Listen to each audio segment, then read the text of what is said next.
Bonjour Audrey, est-ce qu'elle nous entend? Bonjour Stéphanie, bonjour à tous, bienvenue dans ce talk.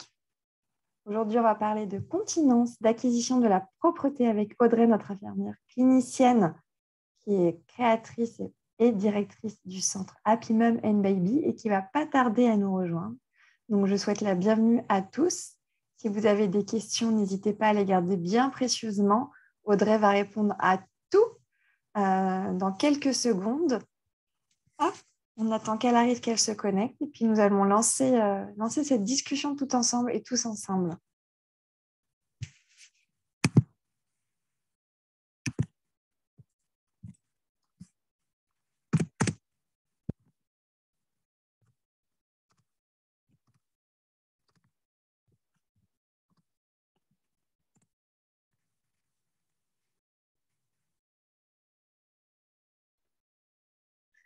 Bonjour. Bonjour Audrey, Bonjour. comment vas-tu? Ça va et toi? Fraîche et toute pimpante. Bienvenue à toi. C'est 6h30 du matin ici. Donc Ah, du coup, je peux que être, je sors du lit, je tombe du lit même. bah d'accord. Bah écoutez, en tout cas, merci à toi Audrey de nous rejoindre de si bonne heure. Je précise que Audrey n'est pas à l'autre bout du monde, mais presque pour nous, puisqu'elle est au Canada. Et que du coup, elle fait ce talk qui a des milliers de kilomètres depuis chez nous. Donc, merci à tout ce qui se passe aujourd'hui grâce à Internet de pouvoir nous relier de Ouais, vraiment. si loin. Donc, j'ai dit Exactement. à tous nos papas et tous nos mamans qu'aujourd'hui, on allait discuter avec toi de continence, voilà, d'acquisition de la propreté, si certains et si certaines d'entre vous connaissent plus ce terme. Et quoi de mieux que l'été pour se lancer dans ce nouveau challenge, dans cette nouvelle aventure avec nous tout petits qui peut-être pour la plupart d'entre vous vont rentrer cette année à l'école, vont faire leur premier pas à la maternelle. Donc Audrey, écoute, je te laisse la parole. Vas-y. Bonjour. Alors, du coup, donc, je vais me présenter pour ceux qui ne me connaissent pas. Donc, moi, je suis infirmière diplômée d'État en France et je suis devenue ce qu'on appelle une infirmière clinicienne quand je me suis expatriée au Canada il y a 7 ans. Donc, je ne suis pas canadienne, je suis française, canadienne d'adoption, on va dire, parce que 7 ans, ça commence à faire. Et depuis 2017, en fait, j'ai décidé de créer mes propres structures de santé périnatale. Donc, du coup, de la conception jusqu'à 18 ans de l'enfant, vu notre formation, enfin, vu mes formations complémentaires. Et donc, depuis 2017, on travaille, enfin, 80% dans le monde entier grâce à la visio. Donc, on est vraiment présent de partout dans le monde aujourd'hui parce que je ne suis plus toute seule, mais avec une quinzaine de professionnels. Et j'ai aussi une clinique physique, du coup, au Canada, une clinique infirmière uniquement sur la périnatalité. Donc, j'aborde et ça va faire 20 ans que j'ai commencé à travailler auprès de l'enfant et de sa famille. Et ça fait un an, pratiquement un peu plus d'un an maintenant que je travaille avec June que moi et mon équipe d'ailleurs, il y a d'autres filles de mon équipe, on travaille avec June sur l'animation d'ateliers à une fréquence assez régulière quand même, sur différents sujets, sur la parentalité, sur les bébés, etc. Et on avait fait il y a un an d'ailleurs, je crois aussi quasiment sur la question de la continence. Donc, c'est de ça, voilà, dont je vais vous parler aujourd'hui. Vous pouvez me retrouver sur les réseaux sociaux assez facilement. Je pense qu'il y aura les liens où je Bien publie du sûr. contenu gratuit et informatif assez régulièrement aussi. Ah oui, depuis un an quand même, Vanessa, il y a quelque chose qui s'est ajouté. J'ai écrit un livre. Ah, Il y a un livre qui est sorti au mois de janvier déjà qui s'appelle Études de main mère. Donc, vous pouvez retrouver aussi de partout dans le monde où on parle français. Donc voilà, du coup, il y a quelque chose qui s'est ajouté. Et donc je aujourd'hui, vais on se partir le lien retrouve. aux mamans et aux papas. Ouais, du coup, c'est une nouveauté. Même moi, tu sais, j'y pense rarement, mais du coup, je sais que c'est un livre qui est assez apprécié. Donc, autant connaître son existence pour accompagner sa maternité. Du coup, aujourd'hui, on se retrouve. Alors, la plupart du temps, quand j'anime des ateliers, j'aime pas vraiment être positionnée en tant qu'oratrice à 100%. Donc, n'hésitez pas à lever la main, me poser des questions. Ce que je préfère faire aujourd'hui, Vanessa, et ce que je fais depuis quelques temps, c'est que je réponds aux questions au fur et à mesure, sauf si ça nécessite un temps supplémentaire, à ce moment-là, c'est moi qui dis, OK, ben, j'y répondrai à la fin. Mais du coup, je préfère qu'on arrive à les poser au fur et à mesure parce que très souvent, le temps passe très, très vite et on arrive à la fin, vous êtes quand même 70, hein, ça fait beaucoup. Et ça fait qu'on arrive à la fin et en fait, on n'a pas le temps de répondre à toutes les questions. Moi, clairement, je n'ai pas le temps d'y revenir après cet atelier. Donc, levez la main. Dès que vous avez une question qui apparaît, vous me la posez parce que la réponse que je vais donner à vos questions vont certainement répondre à d'autres questions que d'autres parents se posent. Vous avez souvent des interrogations qui sont communes. Donc, on va faire comme ça aujourd'hui. Donc, si vous ne maîtrisez pas Zoom, en fait, en bas, vous avez un petit onglet qui s'appelle Réaction. Et en fait, vous avez juste à cliquer dessus en levant la main. Comme ça, moi, je vois la main qui s'affiche. Puis Vanessa la voit aussi. Comme ça, ce qui fait qu'on peut, voilà, moi, je finis ma phrase. Puis hop, je vous donne la parole pour que je puisse répondre à vos questions. Surtout, Voilà. n'hésitez pas aussi à mettre vos petites questions dans la partie discussion. Aussi. Pour les discussions, si vous êtes plus à l'aise, moi, du coup, je pourrais rediriger les questions à vrai. Exactement, super. Donc, on fait comme ça, donc que ce soit un petit peu dynamique aussi et que du coup, voilà, ça réponde à vos questions, à vos besoins et à toutes vos interrogations sur cette période ô combien importante de l'enfant. Alors, moi, je vais commencer par une première question, puisque c'est une question qui m'a été envoyée par 80% des parents. Faire que son enfant soit totalement propre à la rentrée, c'est un grand challenge. Pour pas mal d'entre eux, c'est une aventure un peu compliquée puisque la plupart des enfants ne sont bien souvent pas du tout propres au mois de juin, dans la plupart des questions que j'ai reçues. Et du coup, c'est une inquiétude parce que quand on va visiter l'école, ce qui se fait aujourd'hui d'aller visiter l'école avant la rentrée pour initier un peu les enfants au nouveau lieu, et bah, du coup, il y a des petits coups de pression des fois de la part de certains directeurs et directrices. Et donc, du coup, voilà, qui expliquent aux parents gentiment que ça serait chouette si votre enfant était propre à la rentrée. Sauf que voilà, le timing est serré. On a 2 mois. On a envie aussi de se détendre un peu pendant juillet-août parce qu'on a couru toute l'année comme des dingues. Donc, si c'est pour se remettre des coups de pression pendant les vacances, alors que c'est bien souvent pour la plupart d'entre nous notre seule période de 7 ans, c'est un peu compliqué. Donc, comment on fait pour lancer les choses? Comment on fait pour mettre tout ça en route? Alors, déjà, la première chose qui est importante à savoir, c'est que cette pression ne devrait pas exister. Elle est contre nature, elle est contre le développement physiologique de l'enfant, elle est contre le respect en tout cas de son développement physiologique, parce que quand on parle de l'être humain et surtout quand on parle de l'enfant, il y a très peu de vérité, dans le sens où on a des enfants qui vont acquérir la continence à 18 mois de façon très exceptionnelle quand même, comme il y en a qui vont l'acquérir à 3 ans. Comme 2 ans et demi, comme 2 ans, enfin, il n'y a pas vraiment de timing parfait. Alors, il me semble que la rentrée scolaire en France, elle est à 3 ans, Tout à il me fait. semble. Donc, on est dans une période, on va dire, adéquate, mais ça ne concerne pas tous les enfants. Tous les enfants ne sont pas à 100% prêts dans le contrôle de leur sphincter à 3 ans. Alors, maintenant qu'on sait que c'est contre nature, déjà, ce serait bien de le mentionner aussi au directeur quand ils vous mettent la pression, c'est que l'enfant est sur ce chemin et c'est peut-être pas encore à 100%, mais ça ne l'empêche pas, enfin, je veux dire, d'aller à l'école normalement et d'avoir l'implication de l'enseignante qui demande régulièrement, qui fait régulièrement des pauses pipi, qui vraiment accompagne. Je veux dire, c'est un travail pour moi d'équipe, mais c'est vrai que voilà, ce monde idéal n'existe pas encore en France, donc on va essayer de trouver un équilibre entre justement l'acquisition de cette continence, mais le respect du développement de notre enfant. Et je sais que c'est un équilibre qui est difficile à trouver. Petite parenthèse, les enfants entrent à l'école à 5 ans au Canada. Donc, on n'a pas cette pression, d'accord? Du coup, juste pour vous contextualiser, c'est-à-dire qu'on est presque un des seuls pays, en tout cas en France, à faire rentrer les enfants dans une structure stricte, on va dire, parce qu'à la limite, si c'était un petit peu loose, un petit peu relax, en se disant, OK, bon, bah, il est pas continent, bah, c'est pas grave, on va l'accompagner, on va travailler cette année aussi sur cette acquisition, ce serait l'idéal. Sachant quand même que le retour que j'ai aussi, j'ai quand même beaucoup d'écoles qui commencent à intégrer ce travail d'équipe-là. J'ai aussi des parents qui me disent, bah, moi, mon école, c'est bon, elle ne me met pas la pression.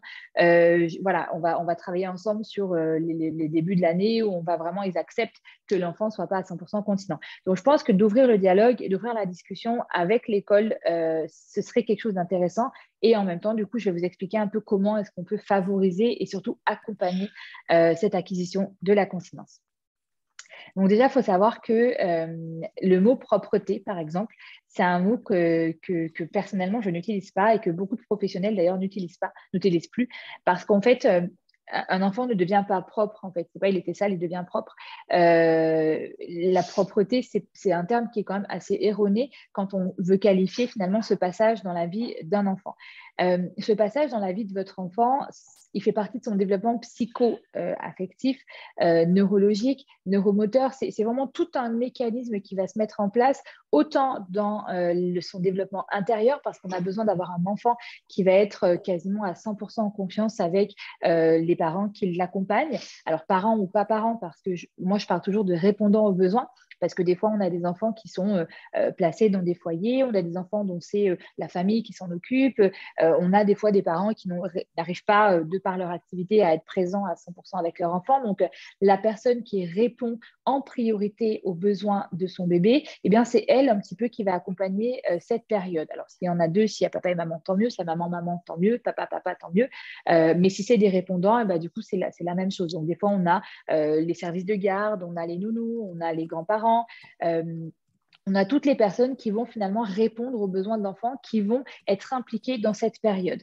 Parce que la première étape, vraiment la première des choses, c'est qu'on ait un enfant qui soit dans un développement psycho-affectif assez serein, assez optimal, donc un lien de confiance qui est bien établi, ce qui va dire que l'enfant va pouvoir échanger et interagir avec l'adulte qui va l'accompagner là-dedans. C'est-à-dire que souvent, quand on a un enfant qui n'est pas en confiance dans son lien finalement d'attachement avec les personnes qui répondent aux besoins, bah, des fois, on va être en conflit avec un des développements, comme par exemple, quand un enfant va acquérir la marche, bah, s'il n'est pas sécurisé et qu'il n'est pas sur un lien d'attachement solide, bah, des fois, on a des acquisitions qui sont retardées. Donc ça, c'est important de se le dire, en fait, c'est qu'on va avoir besoin, en tant qu'adulte, en tant que répondant aux besoins du bébé, de faire de la place dans sa tête, de faire de la place dans son horaire pour accompagner cette période parce qu'elle est importante, elle est fragile et on ne fait pas ça entre deux, un petit 5 minutes par là, 5 minutes par là. On essaie vraiment de faire de la place à l'intérieur. Par exemple,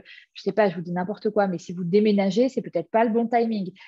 Si vous êtes en train de voyager un petit peu tout l'été à droite, à gauche, c'est peut-être pas le bon timing non plus. On essaie vraiment de trouver un timing qui soit adéquat et optimal pour que l'enfant puisse acquérir sans conflit en fait intérieur cette acquisition. Parce que pour un enfant, acquérir la continence, c'est assez perturbant. Pour vous expliquer un peu, alors moi j'avais été fascinée, j'ai fait mes études il y a quand même longtemps, mais j'avais été fascinée quand j'avais appris finalement qu'il y avait plusieurs étapes dans le développement de l'enfant.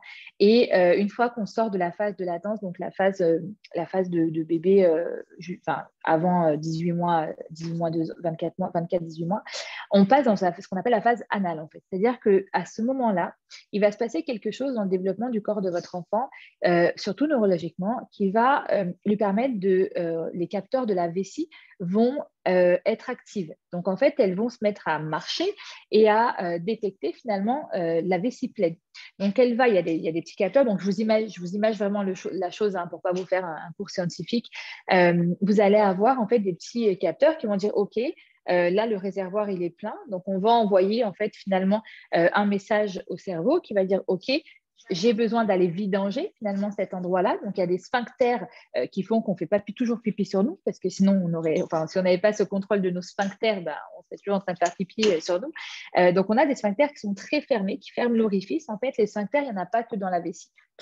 Où il y a un orifice, il y a des sphincters qui permettent la perméabilité et puis la fermeture de l'orifice. Donc, les sphincters vont, à ce moment-là, le cerveau va envoyer la sensation du coup à l'enfant de dire, OK, j'ai besoin d'aller donc vidanger, donc je vais ouvrir mes sphincters et donc je vais finalement faire pipi. Quand il se passe ça dans le cerveau de votre enfant, vous imaginez que c'est comme quand il apprend à marcher, c'est comme quand il apprend à parler. Ça demande quand même, je veux dire, un effort et peut-être des fois une stimulation que l'enfant ne comprend pas trop. Vous, en tant que parent, très souvent, vous allez être vers cet âge-là, quand vous savez que vous allez devoir repérer un peu les signes de vos enfants, vous allez regarder un peu leur comportement. Parce que très souvent, on va avoir un enfant qui a sa couche encore et il sent qu'il se passe quelque chose.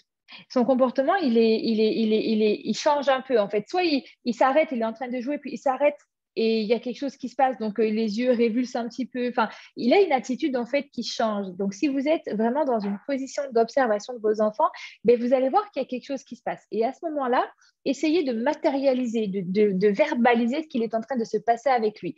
Vous lui dites, alors je vais prendre le prénom de mes enfants, comme ça va être plus facile. J'en ai 3 au passage, donc du coup, j'ai aussi accompagné 3 fois cette période. Vous allez dire, Aidan, est-ce que tu fais pipi? Est-ce que tu es en train de remplir ta couche? Est-ce que la couche est en train est-ce que la couche est mouillée? Vous allez lui poser des questions. Vous allez verbaliser, en fait, vous allez lui donner des mots. Alors, je sais qu'il y a beaucoup de parents aujourd'hui qui utilisent les signes associés à la parole.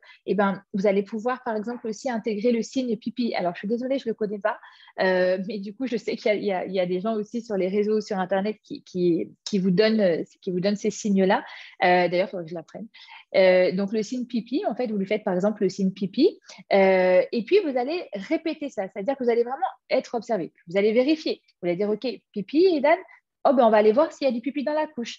Et comme ça, il va comprendre petit à petit que quand la couche elle est mouillée, ça s'appelle pipi en fait.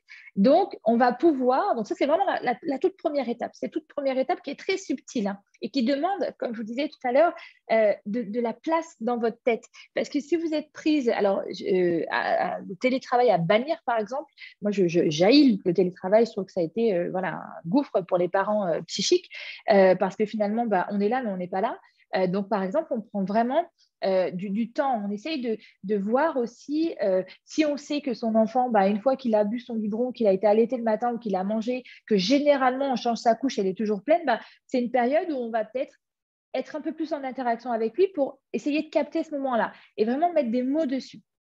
Parce que ça, c'est vraiment la première étape qu'on va faire. Donc là, cet été, j'espère que certains d'entre vous sont en vacances, ont la chance d'avoir des vacances, parce que ce n'est pas tout le monde qui a cette chance-là, et de pouvoir vraiment être disponible. Vraiment, j'insiste sur ce côté disponible, parce que très souvent, c'est cette indisponibilité émotionnelle en vous, en fait, cette indisponibilité à observer finalement et à accueillir quelque chose qui se passe, qui fait que des fois, on passe à côté et qu'on va un petit peu trop vite ou qu'on essaye d'aller trop vite et que finalement, on va contre ce que l'enfant est capable de faire. Et quand on va contre ce qu'il est capable de faire, on nourrit son sentiment d'échec, en fait. Et du coup, ce n'est pas très agréable d'accompagner un enfant quand on est en train, en tant que parent, de se dire « Oh là là, mais vraiment, c'est pas possible, je comprends rien. Comment je vais faire? La rentrée, elle est dans 2 mois, il va jamais y arriver. » Enfin, c'est pas gagnant pour vous, en fait, au niveau sérénité. Donc, vraiment, faites un petit peu cette place-là.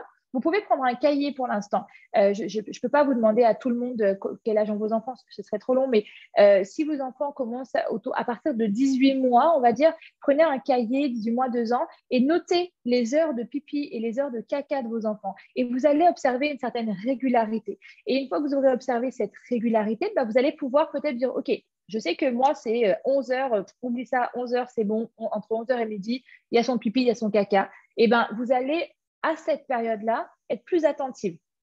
Si vos enfants sont à la crèche ou à la garderie, vous allez demander l'implication des personnes qui gardent. Alors, je sais que les crèches, c'est plus compliqué, mais les assistantes maternelles ou la famille ou les proches qui gardent vos enfants, demandez-leur. Tenez un petit tableau, en fait, au début. Vraiment, cette première étape, elle est souvent négligée. souvent non connue. Ce n'est pas cette étape-là dont on vous parle le plus souvent, mais elle est importante pour que les choses se passent bien par la suite. Alors, je fais juste un point question, d'accord? Alors, parfois moins de 3 ans pour ceux de fin d'année. Ouais, je sais très bien. Au niveau des questions, du coup, je pense que d'autres parents se la posent la question, c'est quoi les signes qui montrent que l'enfant il a envie justement d'aller vers la continence, qu'il est capable en fait d'aller sur le pot ou qu'il est capable de recevoir le petit mot, est-ce que tu vas aller sur le pot, est-ce que tu vas ici, quels sont les signes de cette ouverture. C'est ça.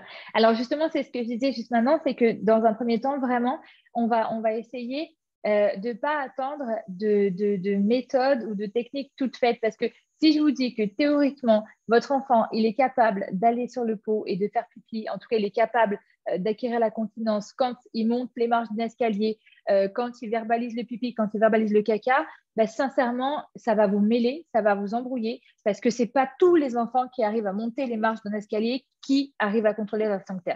Ce n'est pas tous. Donc là, sur 87 personnes, 83 personnes, je veux dire, vous allez focus sur ah ok, c'est bon, il monte les escaliers, c'est bon, il est capable, maintenant je vais lui mettre le pot. Puis vous allez lui mettre le pot, l'enfant ne va rien cacher, il ne va rien comprendre, et du coup vous allez dire bah non, mais je ne comprends pas, pourtant c'est ce que la dame a dit, que quand il monte les escaliers, c'est marqué sur internet, quand il monte les escaliers, il est capable de faire pipi. Non, donc c'est pour ça que je vous invite vraiment à aller chercher d'autres outils qui vont plus vous aider à être dans le bon timing. Parce que comme je vous dis, quand on va dans une direction avec un enfant qui a l'incapacité physiologique de faire quelque chose, vous allez dans le mur et vous n'allez pas vivre un moment agréable avec votre enfant, ni pour lui, ni pour vous. Donc vraiment, dites-vous que vous allez observer votre enfant. Quand vous voyez votre enfant debout, il va être, comme je vous dis, il est en train de jouer. Il est en train de jouer. D'un coup, il va s'arrêter, puis il va se passer quelque chose. Il va regarder sa couche, il va avoir un comportement qui va changer. Et c'est là où vous allez verbaliser.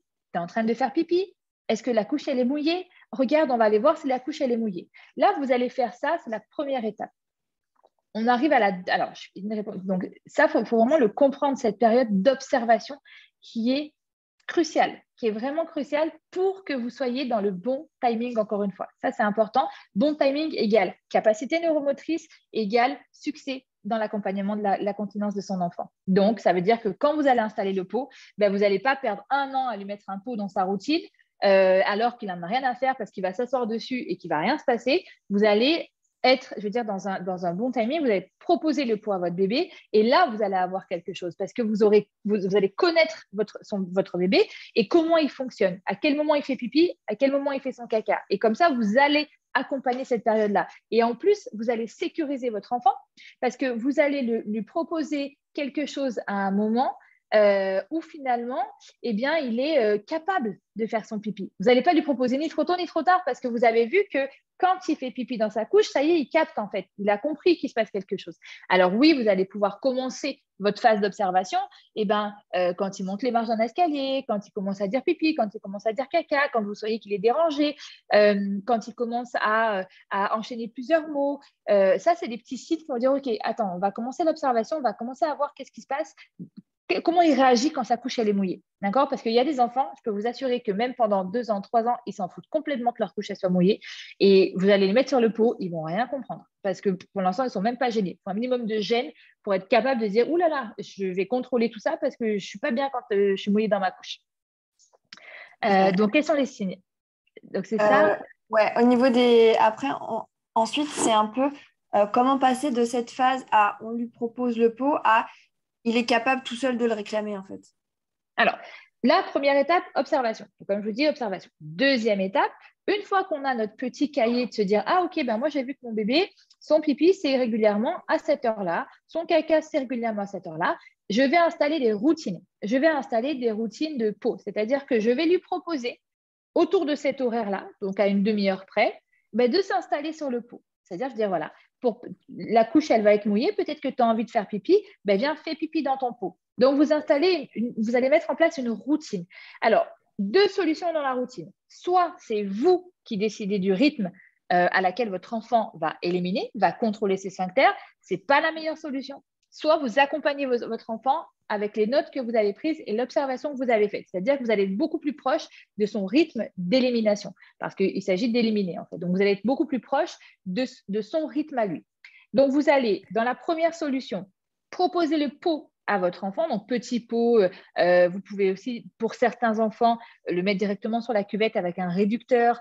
Il y a vraiment aujourd'hui, il y a même des petits pots imitation WC. On peut rendre ludique le truc. Il y a des canards. Enfin, franchement, je trouve qu'aujourd'hui, il y a vraiment le choix. C'est plus le vieux pot bidon, là, tout blanc, le truc qui ressemble à pas grand-chose. Il y a vraiment possibilité de rendre ça ludique. Donc, on peut donc mettre en place le pot de manière régulière, c'est-à-dire que le matin, après, je ne sais pas moi, après le petit déjeuner, bah, boum, vous allez mettre votre bébé sur le pot, vous allez le mettre sur le pot à midi, vous allez le mettre sur le pot le soir. Vous allez proposer 2 à 3 moments sur le pot. Donc ça, c'est vous qui imposez le rythme.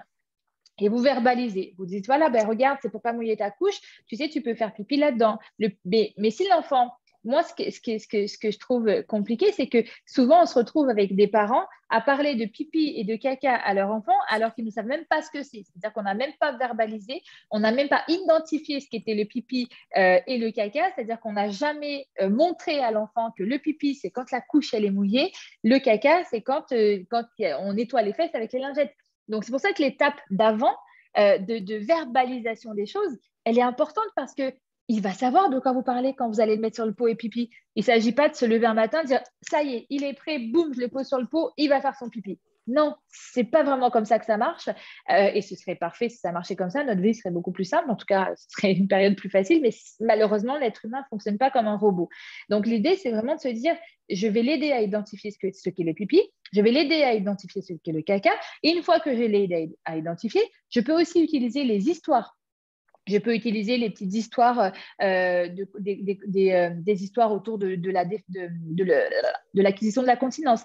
Je peux utiliser des fois des petits dessins animés autour de ça. Il y a des petits épisodes, des micro-épisodes de quelques minutes. Alors, moi, je ne suis pas, je suis pas effrayée des écrans. C'est-à-dire que si vous avez 5 minutes de petits dessins animés par jour, vous n'avez pas bousillé votre enfant. Donc, du coup, des fois, des petites histoires, ça dépend. Les enfants, il y en a qui arrivent à imaginer, il y en a qui arrivent à poser leurs yeux sur des images dans un livre, puis il y en a qui arrivent plus à répéter en regardant quelqu'un faire.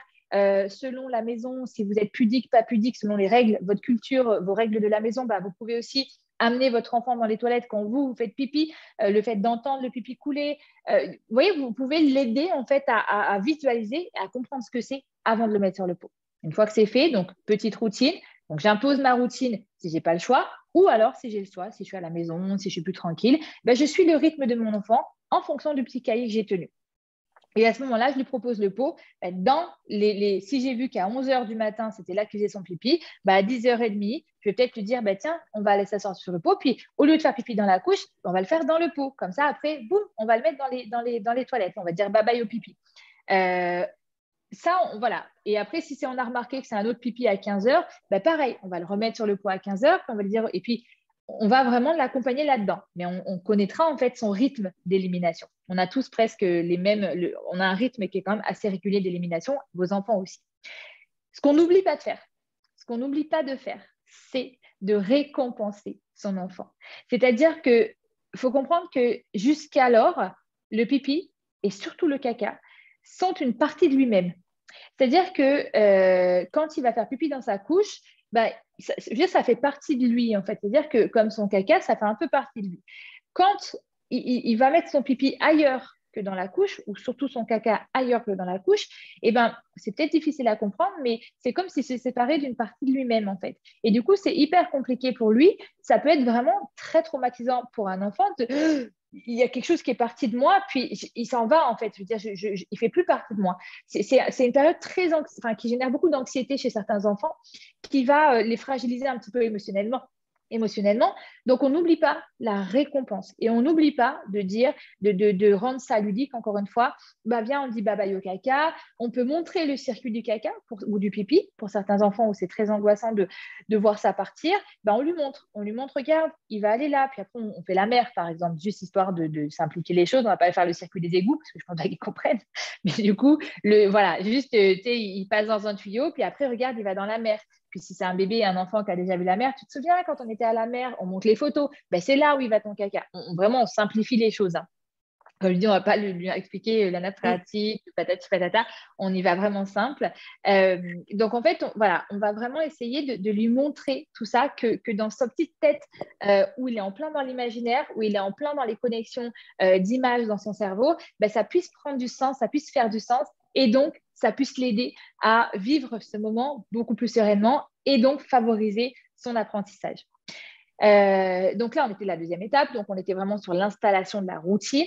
Et la troisième étape, eh ben, c'est l'accompagnement vers l'autonomie, finalement, de sa défécation ou de son élimination de pipi. Donc, ça veut dire, cette troisième étape, ça va être vraiment de lui donner des outils d'autonomisation. Donc, on peut utiliser des tableaux, par exemple. Un tableau où, dès qu'il est allé faire son pipi tout seul ou son caca tout seul, bien, il vient coller quelque chose sur le tableau, comme quoi il a accompli quelque chose. Et donc, au bout de, je ne sais pas moi, 4 fois où il a fait pipi tout seul, bah, il a le droit d'avoir un petit truc qu'il aime bien. Pas forcément un cadeau à proprement parler, mais un petit privilège. Je ne sais pas, il aime bien un jouet, ben, on va peut-être le laisser jouer un peu plus longtemps. Il aime bien une histoire, ben, tiens, regarde, tu as un privilège, on va aller lire l'histoire parce que regarde, tu allais faire caca, tu allais faire pipi 3 fois tout seul.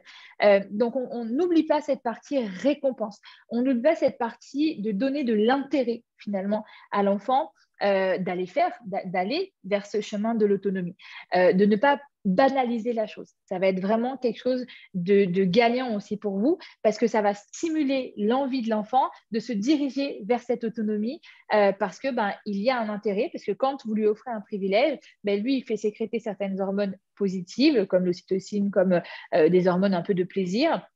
Et donc, en fait, veut pas, le corps est addict aux hormones de plaisir. Et donc, quand il va ressentir plusieurs fois qu'il a accompli quelque chose et qu'il kiffe, et ben, du coup, on y retourne. Il veut y retourner, il veut recommencer. Alors, des fois, ils y vont un peu à outrance parce qu'ils se retrouvent à aller 15 fois sur le pot alors que finalement, il n'y a pas de pipi. Mais voilà, on récompense que quand il y a du pipi. Pareil pour le caca, on va vraiment récompenser son enfant par des privilèges. D'accord. Il ne s'agit pas d'aller à jouer club et de dévaliser le magasin, mais plutôt des privilèges. Il aime, je sais pas, il aime bien les raisins. Ok, en dessert, aujourd'hui, tu auras des raisins parce que tu as accompli, tu es allé faire 4 fois ton pipi. D'accord. Alors, je vois quelques têtes, donc si je vais vous demander si ça fait du sens pour vous, si ça prend forme un petit peu déjà, et si vous y voyez un petit peu plus clair dans comment vous allez mettre les choses en place à la maison. Donc, si on peut me faire le pouce, c'est génial. Sinon, je vais aller faire… bon, génial. Le peu de monde. Je vais juste aller voir les autres images. Ok, super, super, parfait. Alors, je crois que… Ok, top. Alexandra, tu as levé la main, il me semble. Oui, en fait, je voulais juste poser une question par rapport à ce que vous venez de dire, Audrey, Oui. par rapport à tout le système de récompense, etc. C'est vrai que nous, on est tombé parfois où, du coup, ils nous demandent d'aller sur le pot très régulièrement, beaucoup de fois. Et du coup, moi, je suis partagée certaines fois entre l'arrêter parce que j'ai pas le choix, parce qu'il faut qu'on parte à la crèche, faut qu'on parte faire quelque chose, et ne pas le freiner, et du coup, que ça foute tout en l'air. Du coup, je voulais savoir qu'est-ce que vous nous conseillez. Est-ce que du coup, il faut vraiment être disponible et à ce moment-là, se dire le laisser s'il veut y passer la demi-journée, on le laisse. Et du coup, plutôt que parfois lui expliquer que là, on ne peut pas, donc on ne le fait pas du tout, ou est-ce qu'il vaut mieux commencer un peu, le laisser et lui expliquer quand même qu'on va arrêter sans que ça le perturbe trop? Alors là, ce qui va t'aider, puis ce qui va vous aider si vous êtes dans cette situation où vraiment il y a plus de limite et il y aller tout le temps, eh bien, on va du coup mettre en place des routines. C'est-à-dire qu'on va mettre en place des routines qu'il va pouvoir visualiser avec, par exemple, un timer, admettons. On va se dire le matin, on va faire, je ne sais pas quel âge a l'enfant. Il a 3 ans dans 3 mois, on va dire, Ok, un peu moins de 3 c'est ans. parfait. Non, mais, donc, on peut lui faire identifier 4 périodes. Donc, la période de, par exemple, je me lève, enfin, je déjeune. La période, je vais me laver les dents, enfin, je vais faire ma petite toilette du matin. La troisième, là, on peut intégrer la période je fais pipi. Enfin, je veux dire, je fais ma petite routine de peau en même temps. Et la dernière période où là, on quitte la maison. Donc, tu lui rappelles, regarde, comment il s'appelle? Léon. Léon. Regarde, Léon, là, ça y est, on a fini le timer. Là, tu mets 30 minutes, admettons, par timer. Ça dépend du temps que tu vas mettre le matin. Et tu vas dire, regarde, Léon, c'est fini. On doit partir à la crèche. Regarde, c'est ta routine ici. Tu vois, pour visualiser encore une fois, c'est ta routine, on doit partir à la crèche. Mais on recommencera ce soir si tu veux faire le pipi ou on fera pipi à la crèche. D'accord. Ouais, donc, il faut anticiper le temps qu'on attribue, entre guillemets, à cette… Ok, ça marche. Exactement. C'est ce fameux équilibre entre disponibilité, travail, enfin, je veux dire, réalité. C'est pour ça que je vous dis, dans un monde idéal, voilà, nos enfants sont à poil pendant 1 an, on les accompagne, on n'a pas, enfin, voilà, on est easy, on y va, on les suit, petit pot, etc. Mais ce n'est pas la réalité de tout le monde. Donc, on a besoin de trouver un équilibre entre école qui met la pression, travail.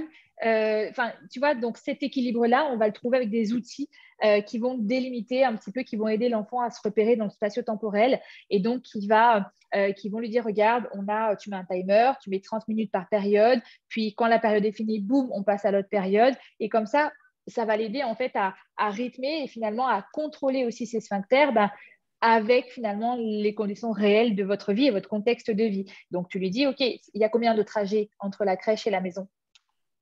C'est 100 minutes. Voilà, c'est parfait. Donc, du coup, hop, non, Léon, là, on s'arrête, on arrête d'essayer à la maison, on va se préparer pour sortir. Puis, quand on arrive à la crèche, on va y retourner. D'accord? Tu délimites ton espace. Ok, ça marche. Merci beaucoup. De rien. Camille, tu avais une question? Yes, j'en profite pour dire que je suis une fan absolue de June. J'en suis à mon 3e bébé en 3 ans. Je voudrais juste te dire que vraiment, ça change ma vie. Donc, merci. Merci, c'est gentil. Non, mais rien de moins. Ne pas avoir à penser aux couches, avoir toujours les 3 bonnes tailles quand il faut. Merci. Quelle est ta question pour Audrey? Voilà, ma question pour Audrey. On est un petit peu au-delà de la phase observation, verbalisation, tout ça. Ma fille a un petit peu plus de 3 ans, elle entre à l'école en septembre. Là, elle va arrêter la crèche. Donc, je voudrais savoir si mon idée dans une semaine d'arrêter complètement les couches, de la mettre en culotte, petite culotte jaune, et de plus du tout mettre la couche et d'essuyer les accidents pendant, je sais pas, 2-3 semaines est la bonne méthode. Ou s'il faut plutôt alterner culotte, couche, voilà. Enfin, comment on gère le passage elle va sur le pot, mais c'est pas systématique. C'est un peu quand elle a envie. Alors, on lui propose à heure fixe, on fait les récompenses, on fait de ça. Mais vu qu'elle a encore la couche, j'ai l'impression que c'est un peu un confort pour elle de continuer à faire dans la couche. Enfin, voilà, je pense que ma question est claire. Donc, je voudrais savoir comment passer au systématique. Ça, il y a un besoin aussi de prendre confiance aussi en vous. Si tu le ressens comme ça, vas-y. Rien ne t'empêche de l'essayer, de voir si c'est gagnant pour elle. C'est pour ça que je dis que donner des choses très fermées dans les recommandations, ça reste compliqué parce qu'il y a une adaptabilité nécessaire de chaque parent envers son enfant. Toi, juste le fait que tu verbalises en fait cette volonté d'essayer de la mettre en couche parce que tu penses peut-être que vu qu'elle ne ressent pas la gêne dans la couche, peut-être que c'est la facilité, essaye. Tu comprends? Mais il n'y a pas que ce paramètre qui rentre en compte dans l'acquisition de la continence. C'est-à-dire que tout ce que tu as installé, c'est très bien, c'est gagnant et ça favorise son apprentissage, mais est-ce qu'elle est à 100% prête? Peut-être pas, tu vois. Mais tu peux t'essayer avec une partie de la journée en culotte, par exemple. Tu te dis, le matin, tu lui expliques, tu dis, là, regarde, on va enlever la couche, puis si tu veux faire pipi, on va dans le pot. Tu te souviens, le pot, c'est là où tu vas faire pipi. Comme ça, tu n'es pas mouillé. Et puis, elle peut s'échapper, puis se dire, oh, c'est pas très agréable. Effectivement, j'ai peut-être y pensé la dernière fois, puis ça a peut-être stimulé, mettre le petit déclic pour justement contrôler davantage ses sphincters de façon autonome. Maintenant, ça se peut que ce soit un échec total et que finalement, on se fasse pipi dessus tout le temps. Donc là, tu te dis, OK, c'est peut-être un petit peu tôt, on va remettre la couche. Mais tu peux te réessayer. Tu sais, ça va très, très vite. Ça peut être dans 2 semaines que tu réessayes ça. Tu comprends? Ça va vite, en fait, chez un enfant. Donc, ça peut être un accident, puis elle aura pu peut-être remarquer qu'elle-même n'était pas prête. Puis peut-être que dans 2 semaines, elle va te le verbaliser, te dire, je veux faire pipi. Tu comprends? Donc, si tu n'essayes pas, tu ne sauras pas. Et si on n'essaye pas en tant que parent, on n'apprend pas. Ok, très clair. Merci. Super. Ensuite, alors, Leslie, j'arrive pas à te remettre le son. C'est bon, je l'ai. Ça y est, je l'ai. Leslie, tu as une question, dis-nous tout. Je sais que on entend que tu es entourée en tout cas. Oui, j'ai un bébé qui pleure, qui est malade. Oh, petit chat. Voilà. Bon, on t'envoie plein de courage. Merci. Quelle est ta question? Du coup, moi, j'ai un grand de 2 ans et 3 mois Il est propre. Mais ça s'est fait un peu comme ça, là. Ça fait Chanceuse. 4 jours, aucun accident, il enlève sa culotte tout seul, etc. Donc, je pense qu'on peut dire qu'il est propre, quoi. Il est plus dans Exactement. l'apprentissage.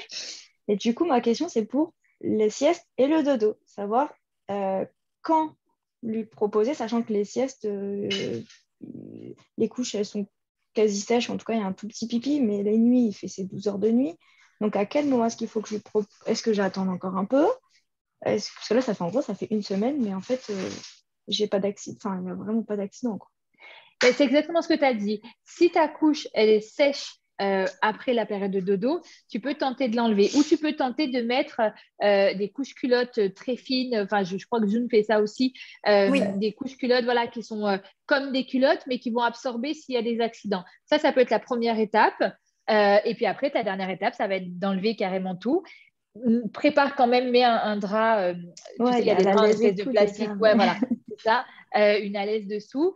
Et du coup, tu t'essayes, mais vas-y par étapes. Et comme je vous dis, il n'y a qu'en essayant, il y a une grosse partie aussi quand même que je n'ai pas peut-être précisé et qui concerne toute votre vie de parent, c'est essayer. Ça ne veut pas dire que tout va marcher du premier coup. Mais essayer, ça veut dire apprendre. Ça veut dire nourrir en fait ses compétences de parent et se dire, OK, là, j'ai fait le bon choix. C'était bien ce que j'ai fait parce que j'ai senti que mon enfant était prêt ou là, je me suis peut-être un petit peu plantée. La prochaine fois, je ne recommencerai pas. Donc, c'est très, très important de se laisser le droit de ne pas être successful tout le temps dans ce qu'on fait avec son enfant. C'est-à-dire, on a le droit d'essayer d'enlever sa couche le soir, puis qu'il y ait un accident, 2 accidents. Puis au bout de 3 jours, on se dit, bon, peut-être que j'étais un petit peu trop tôt, je vais attendre un peu. Donc, comme je vous dis, c'est vraiment ce côté lâcher prise aussi, on va dire à 20% dans tous les accompagnements que vous allez faire, que ce soit l'acquisition de la continence, que ce soit même la parole, que ce soit le sommeil, que ce soit l'allaitement, que ce soit n'importe quoi en fait. Et plus ils vont grandir, plus vous allez continuer d'apprendre. Je pense qu'il faut toujours se dire que nos enfants sont nos meilleurs enseignants. Donc, en fait, c'est eux qui vont vraiment nous apprendre à avoir le bon comportement en face d'une acquisition qu'ils sont en train de faire.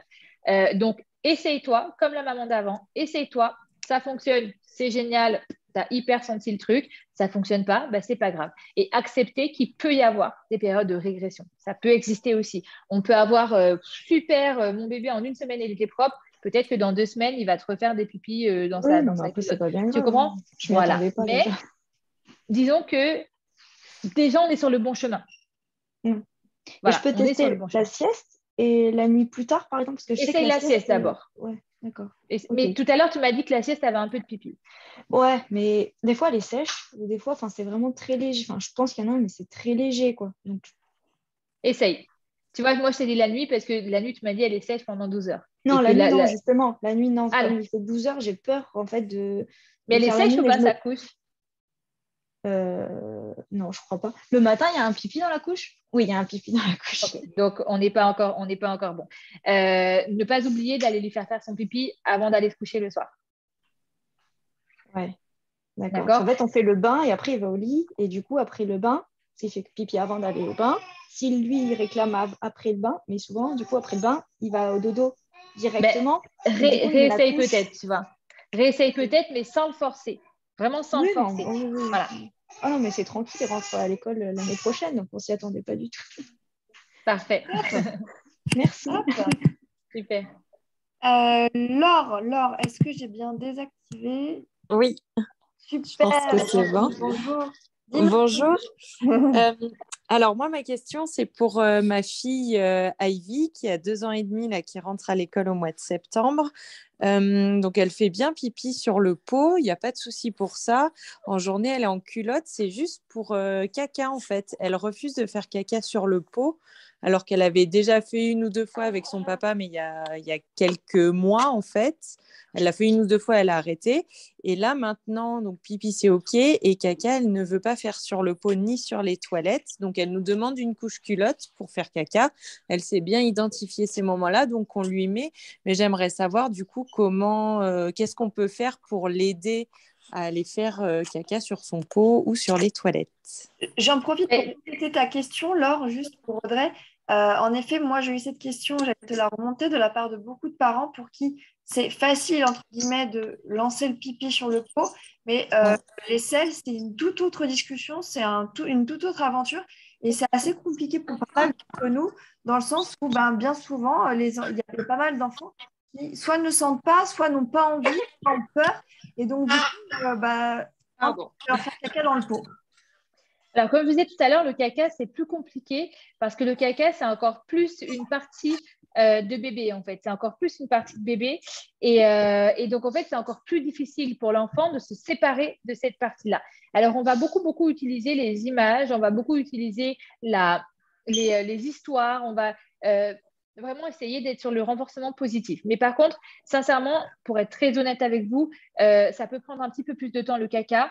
Donc, du coup, on zappe, on enlève le focus sur le caca pendant quelques semaines et on y revient un petit peu plus tard. On se laisse un break de 3 semaines où on ne parle même pas de caca au pot, rien du tout. On se fait un break de 3 semaines et 3 semaines après, on essaye de revenir sur ce caca.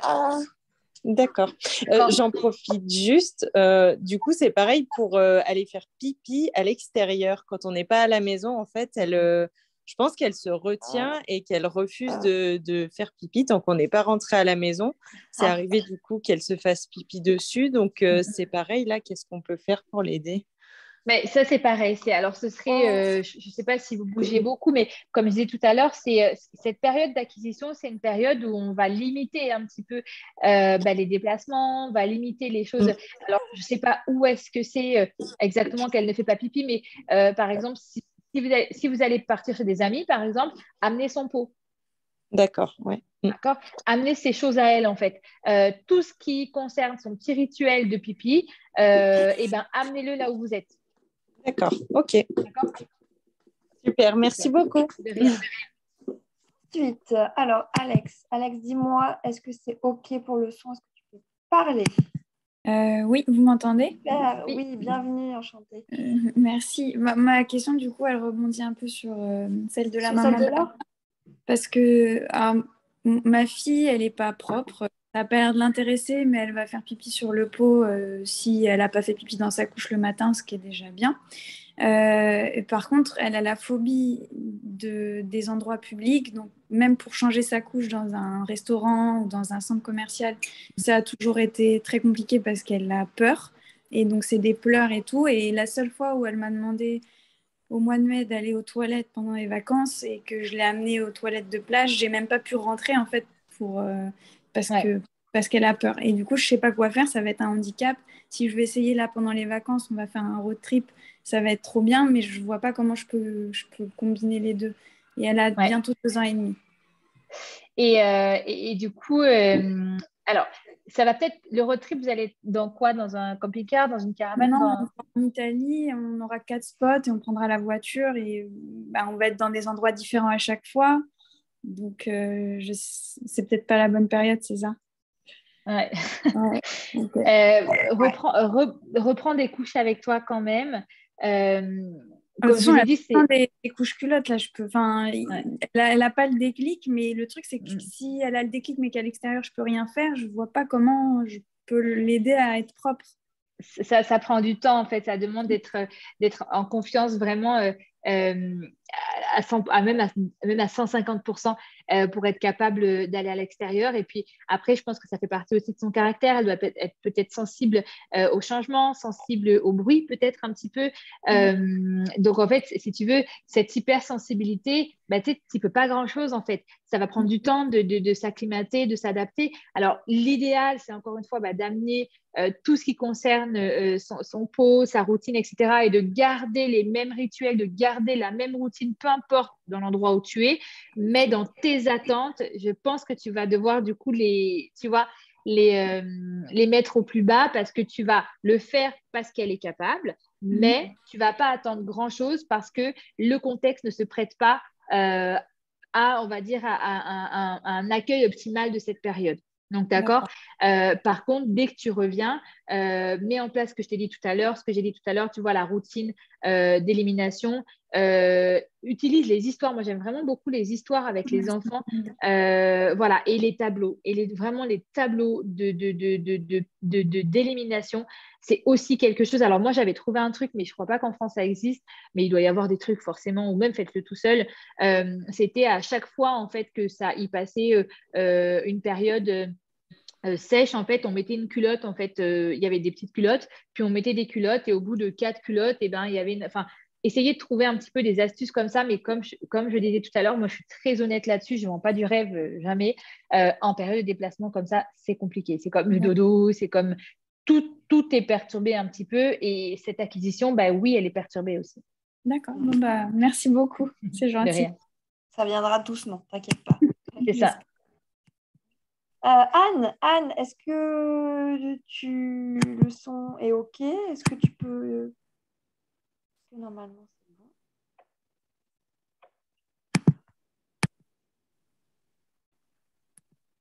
Ah. Ça ne fonctionne pas pour Anne. Bah, zut alors, qu'est-ce qui se passe? Je ne sais pas. Bon. C'est embêtant. Je n'arrive pas à relancer le micro de Anne. Ça fonctionnait pour tout le monde. Anne, si je n'arrive pas à relancer ton micro, je veux bien que tu me mettes ta question dans le petit filet discussion. Et comme ça, je la transfère à Audrey.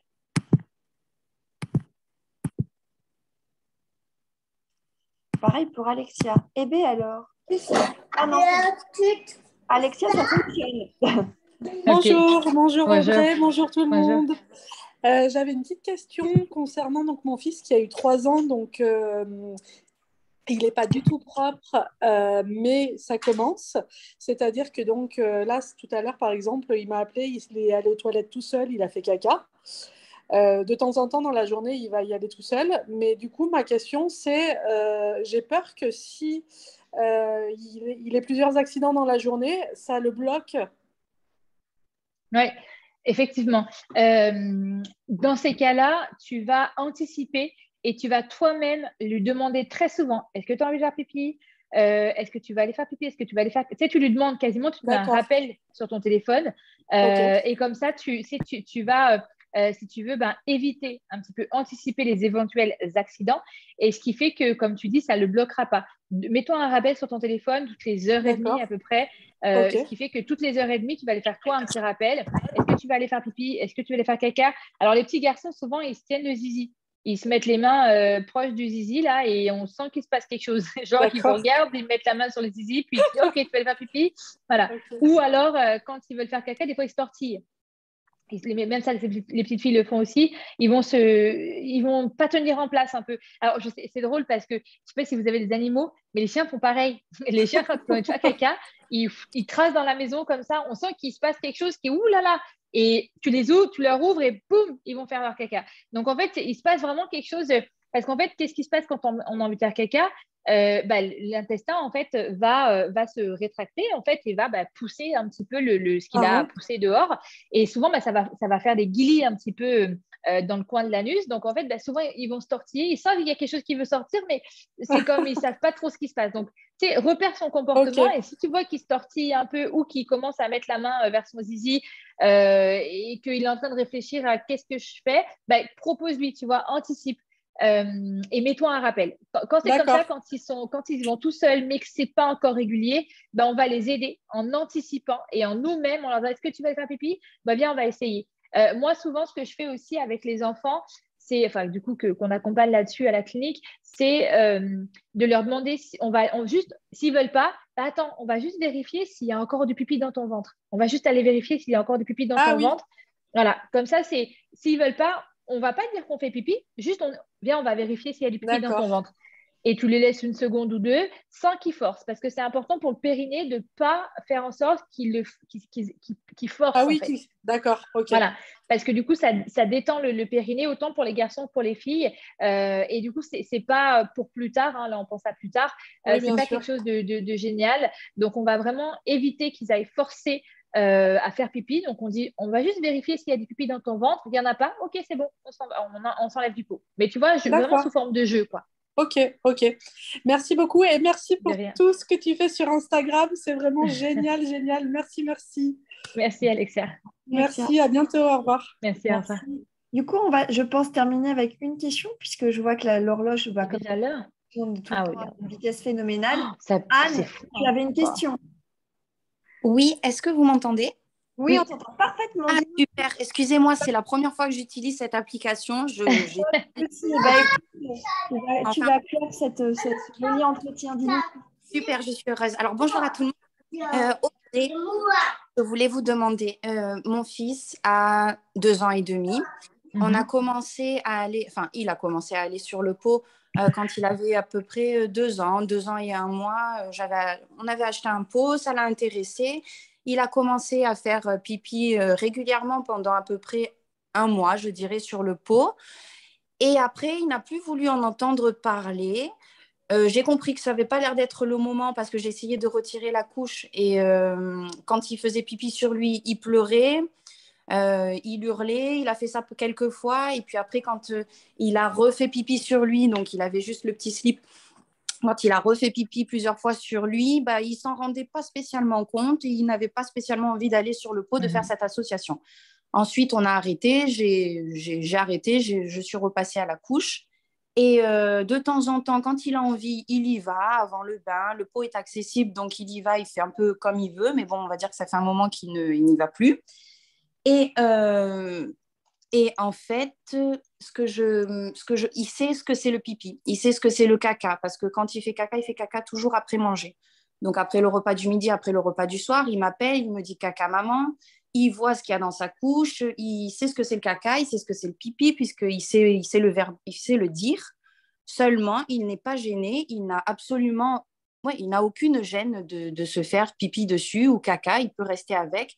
Il ne veut pas, il n'a pas envie d'aller sur le pot pour faire ça. Donc, du coup, je ne sais pas ce que je dois faire, si je dois attendre, si je dois à nouveau re-enlever la couche et qu'il fasse malheureusement sur lui pour se rendre compte que c'est inconfortable et aller sur le pot. Je ne sais pas quoi faire parce que finalement, je n'ai même pas l'impression que ça ne le dérange pas de se faire pipi dessus. Alors ça, c'est vive les petits garçons, du coup, qui sont très confortables. Ce que tu peux faire, c'est plutôt que d'utiliser un pot, peut-être, ce serait d'utiliser un réducteur de toilette. Par exemple, des fois, le pot, ça ne les intéresse pas.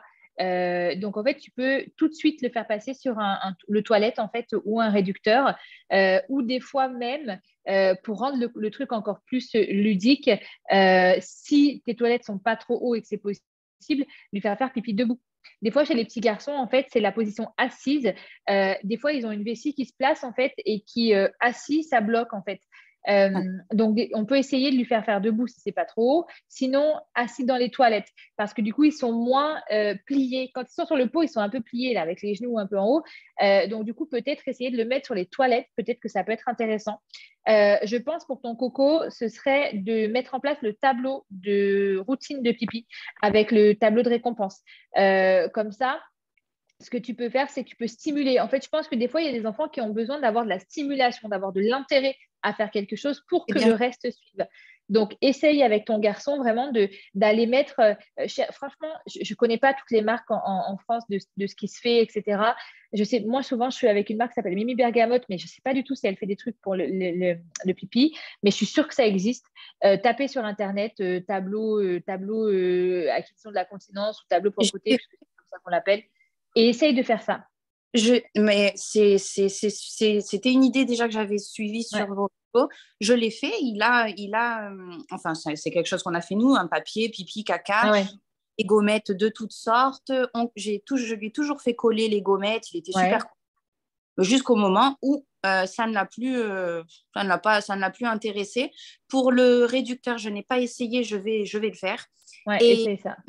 Seulement les toilettes, quand je lui ai proposé tu veux faire comme maman, non, il veut pas. Ça, il n'a pas envie de monter là-dessus. Quand on est en extérieur, on va dans les toilettes publiques, que moi je lui montre, maman elle a envie de faire pipi, donc il vient avec moi, mais il veut pas monter sur les toilettes, j'ai l'impression que ça l'effraie, mais je vais quand même essayer le. Essaye chez toi. Oui. Et si vraiment tu sens que tu es dans une phase de blocage, zappe encore une fois 2-3 semaines et reviens-y dessus dans 2-3 semaines. Mais tu vois, tu lui parles même plus de pipi, même plus de caca. Oui, d'accord. Tu vois, parce que des fois, ça les saoule aussi, sincèrement. Donc, en fait, on met ça de côté et on revient dessus, tu vois, 2 semaines après. Et des fois, ils reviennent même tout seuls dessus. D'accord, mais je vais voir. Je vais essayer tout ça et je vais voir parce qu'en plus, en septembre, il rentre à la crèche. Ça fait 3 ans qu'il est avec moi. Donc, j'ai quand même essayé de tout bien faire. Mais bon, je vais essayer. Essaye ça. Mais vraiment, tu vois, il y a souvent des périodes, comme je dis, de régression où ça ne les tente pas, en fait. Où ça, voilà, ils ont pas envie, tout simplement. Tu sais, franchement, c'est cool, hein, je veux dire, de pouvoir faire pipi dans une couche, quelqu'un nous la change. Donc, en fait, il y a aussi le côté un peu régression comportementale où finalement, le fait d'aller faire pipi, d'aller faire caca tout seul, bah, c'est aussi de l'interaction qu'on a en moins avec son parent. Donc, ça, c'est quelque chose aussi, pensez-y. Votre enfant, il se développe et il se nourrit des interactions que vous avez avec lui. Donc, ce n'est pas parce qu'il est autonome et que vous avez plus ce moment de soin quand vous changez la couche avec votre enfant, vous le touchez, vous le regardez, vous lui parlez. C'est un moment d'interaction qui est bénéfique pour lui. Donc, essayez de contrebalancer quand ils vont faire pipi et caca tout seuls.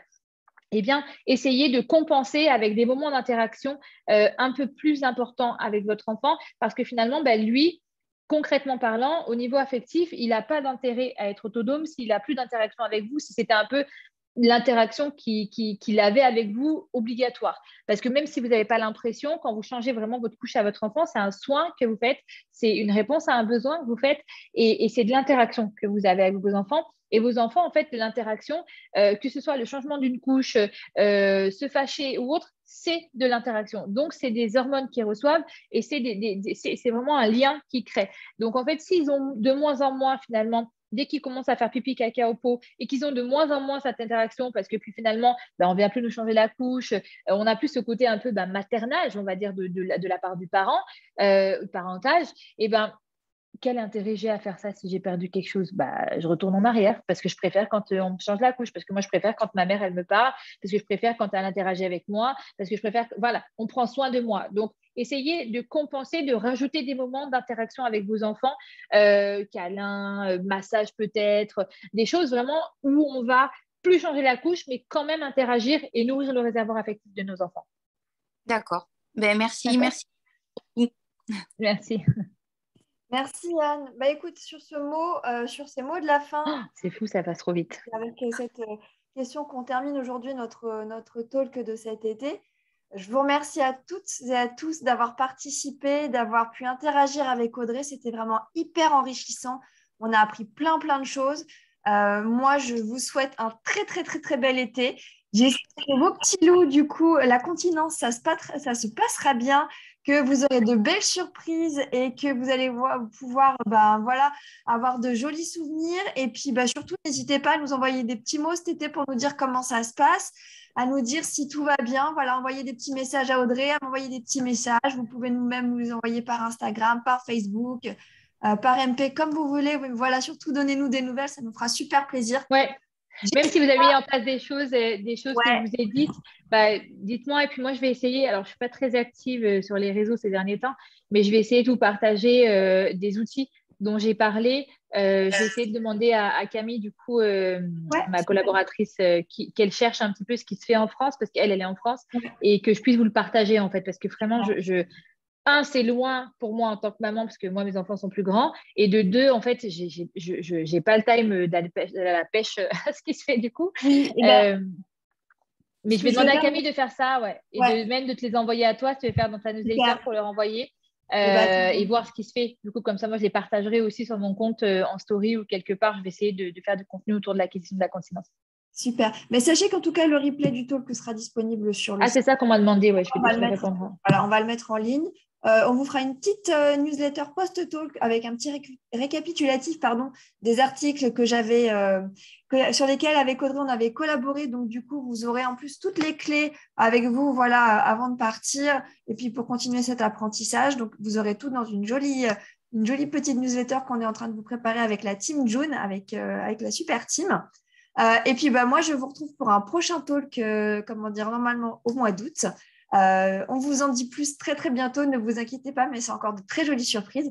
Audrey, je t'embrasse très fort, je te remercie pour toute ta gentillesse, pour toute ta bienveillance et pour tout ce que tu as pu nous apprendre aujourd'hui. Je te retrouve toi aussi très très très très très vite. Ouais. Très bel été, de bonnes vacances si tu as la chance d'en avoir et je vous embrasse tous très fort. Merci, bonne journée. À très bientôt. Au revoir. Au revoir. D'accord, je sais pas.